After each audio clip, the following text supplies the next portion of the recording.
Pak Jokowi banyak diganggu. Banyak sekali diganggu. Mungkin suatu hari akan makin banyak yang terungkap.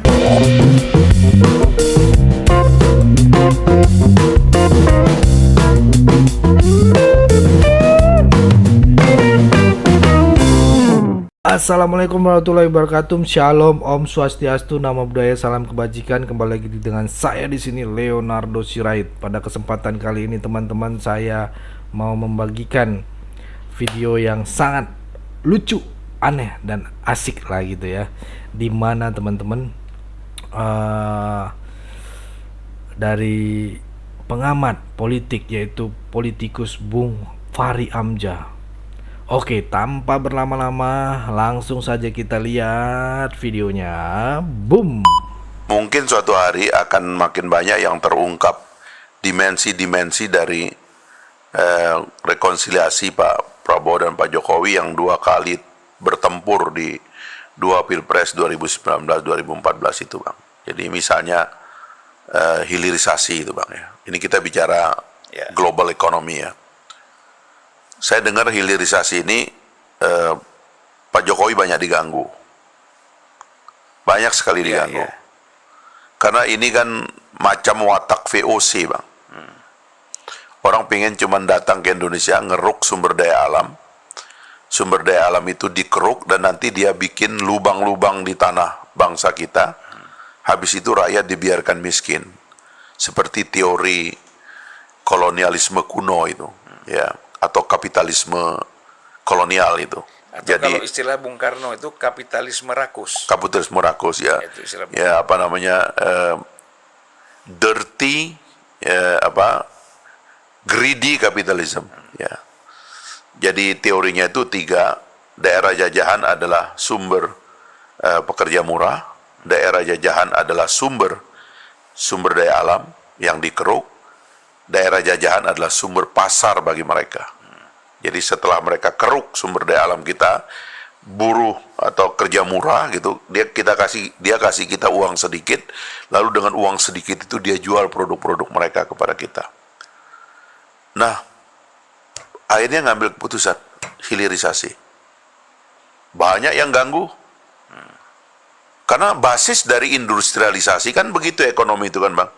Kita dari sumber daya alam, lalu kemudian manufaktur dasar, manufaktur yang lebih modern, negara teknologi, ya kan, negara keuangan atau finance, kemudian jasa, baru consumption. Itu kan gradasi dari perekonomian. Kita ini nggak pernah boleh mengolah sumber daya alam kita sendiri. Dimainkan harganya, dihajar di WTO, macam-macam. Siapa yang ngotot dengan hilirisasi ini? Siapa yang memberikan backing kepada Pak Jokowi tentang hilirisasi? Coba kalau kita lihat, Bang, itu Pak Prabowo. Dan kalau dia tidak menjamin pasukannya bahwa kita harus tutup mata untuk hilirisasi sebagai syarat dan fondasi bagi kemajuan, nggak bisa kejadian. Sekarang kita sudah kirim sinyal ke seluruh dunia, enough is enough. Indonesia nggak bakalan lagi menjadi tempat lu ngerambil sumber daya alam, ngerampok hasil alam dan tidak diolah di sini. Nggak bakalan lagi. Orang udah tahu itu. Dan itu tantangan besar yang tidak terungkap dalam pilpres ini, Bang. Tapi di belakang layar ada yang bekerja supaya industrialisasi dan hilirisasi tidak diteruskan. Ya, saya ingin cerita pengalaman sedikit ketika saya ke Sumbawa Barat misalnya ya. Iya. Saya lihat saya melihat di sana ada satu industri tambang. Iya. Dulu dimiliki oleh Newmont, ya. Sekarang dimiliki oleh PT Aman Mineral misalnya. Ya. Nah, saya ke sana melihat bagaimana konsep hilirisasi itu manfaatnya seperti apa. Ya. Nah, dulu kan orang menjual emas sekaligus dengan tanah. Ya. Di situ dalam tanah itu ada tembaga, ada emas, itulah yang kita ekspor keluar. Ya. Tetapi dengan hilirisasi ini kan manfaatnya itu kan sekarang besar sekali karena kita tuh mengolah emas sendiri. Ya.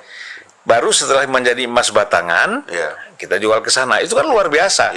Begitu juga Freeport melakukan hal yang sama. Jadi sebenarnya mereka-mereka ini satu memang ada yang ganggu. Kemudian yang kedua dia takut invest yang besar. Saya tanya misal Aman Mineral itu mereka investasi ya di lahan Newmont itu sekitar 7 triliun untuk hilirisasi. kemudian Freeport hampir 9 triliun misalnya.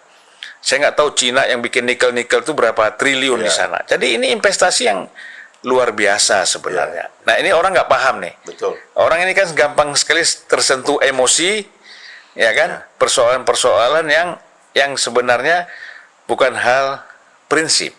Ya. Gitu. Nah, kita bicara hukum dan demokrasi kan nanti bisa berangkat dari sini. Ya. Kesejahteraan ini kan. Iya, iya. Gitu. Bung Fahri. Ya Nah, itu kira-kira yang mau diselesaikan oleh Pak Prabowo itu memang ya omong kosong lah, kita bicara demokrasi, kita bicara tentang gagasan-gagasan ideal, Bang. Kalau kita dijebak sebagai negara berpendapat terendah. dan kita masih negara kolonial. Iya. Ini kolonialisme. Iya. Kalau kita tidak berhasil mengangkat pendapatan per kapita kita di atas 10.000 US dollar, ya sekarang kan sudah mendekati 5.000 katanya. Kalau tidak di atas 10.000, kita akan terjebak menjadi negara berpendapatan rendah. Ya.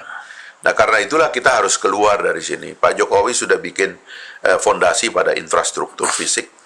Saya kira kemarin saya ngomong sama Pak Prabowo juga cukup panjang tentang orientasi berikutnya itu adalah investasi SDM. Jadi kenapa Mas Gibran tuh ngangkat kartu kartu anak sehat, kartu lansia? Karena kita mau tidak mau basis bagi pertumbuhan ekonomi kita yang akan datang setelah infrastruktur kita bangun dan terus kita akan bangun adalah investasi pada manusianya. Iya, betul. Kalau anak-anak kita stunting, nggak bisa kita bicara superpower, nggak bisa kita bicara negara kuat. Orangnya, mohon maaf, kekurangan gizi. Abang dan saya ini lahir di kampung, Bang. Iya. Abang lihat kampung saya kemarin. Saya tuh, Bang, kadang-kadang ya, kuliah Jakarta, masuk UI. Wah, teman-teman saya mentereng anak-anak pejabat gitu.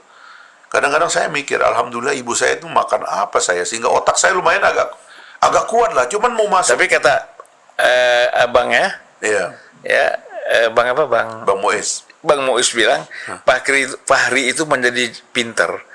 Itu karena dia sering sekali di mobil di mana-mana, di dalam bis pun dia waktu kecil baca Al-Qur'an gitu. Iya. Ya, memang minat baca itu nggak tahu datang dari mana ya, tapi alhamdulillah memang ada minat baca. Tapi otak, Bang, kalau kita ini nggak makan telur rutin, minum susu rutin, makan protein rutin, dan protein itu protein ikan yang banyak itu, Bang, ya di kampung. Karena kita tinggal di pinggir sungai, pinggir laut ya. Nggak nyanda pala kita ini, Bang. Iya. Berat juga. Nah ini yang kita pikirkan tentang anak-anak Indonesia yang sekarang ini jutaan jumlahnya. Iya. Kalau nggak minum susu, kata Pak Prabowo, kasih minum susu. Kata Pak Prabowo, kasih makan bergizi tiap hari ke anak-anak sekolah ini. Apa yang bisa dia tangkap? Akhirnya kita ini cuma mengembangkan ilmu sosial. Sains nggak bisa, matematika nggak bisa, fisika nggak bisa, teknologi nggak bisa, nggak maju kita, Bang. Iya. Tapi kalau anak-anak ini cerdas dari awal, makanannya bergizi, dia bisa belajar seperti Pak Habibie. Iya. Jadi tadi ya Fahri Hamzah bongkar kebenaran di balik fitnah Megawati. Hanya Jokowi yang bisa lakukan ini, gitu ya. Beruntung aku bukan Jokowi. Ya, asik. Sulit kubayangkan orang sesabar dia, ya kan, menghadapi cercaan, hinaan, cemoohan, sampai keluarganya. Aku tak bisa bayangkan terbuat dari apa hatinya bisa sesabar itu. Doaku selalu untukmu, Pak Jokowi. Keren ya kawan-kawan. Ya, sebagai rakyat Indonesia, saya bangga mempunyai presiden seperti beliau. Ya, teman-teman. Nggak tahu kalau teman-teman bagaimana pandangan kalian, komen ya. Jadi sekelas Pak Presiden Jokowi maupun Pak Menhan Prabowo Subianto bukan lagi membicarakan problem-problem masalah nasional, teman-teman, tapi mereka bersaing untuk internasional gitu loh, membicarakan problem di kancah internasional. Nah, ini bagus untuk pembelajaran masyarakat Indonesia agar kita tidak tergiring oleh opini dan para profesor-profesor apa ya yang dibilang kemarin, provokator gitu ya, yang tidak baik tentunya untuk kemajuan negeri kita ini, untuk memajukan bangsa, untuk mencerdaskan kehidupan bangsa gitu ya. Kalian tinggalkan komentar kalian di bawah ya, teman-teman, komen dong, jangan malu-malu. Apa pandangan kalian tentang Pak Jokowi, atau pandangan kalian saat video ini? Contoh kayak saya buat begini nih, contoh ya teman-teman, saya kasih contoh. Pak Jokowi itu seperti teh botol sosro. Asik, ya kan? Apapun makanannya, minumnya tetap teh botol sosro. Ya. Apapun persoalannya, ujung-ujungnya Pak Jokowi yang kena sasarannya. Fitnaan, hinaan, ejekan. Berapa banyak pahala yang Pak Jokowi ambil dari hinaan-hinaan ini? Kalian harus tahu kawan-kawan, yang suka melakukan hal tersebut ke Pak Jokowi, aduhai, amal ibadah kalian berkurang. Ya, padahal tinggal 2 bulan lagi Pak Jokowi. Jadi semakin memanas gitu ya.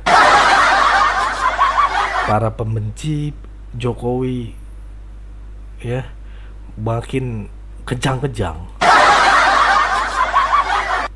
Tetapi rakyat akan tetap cinta Jokowi Widodo selamanya.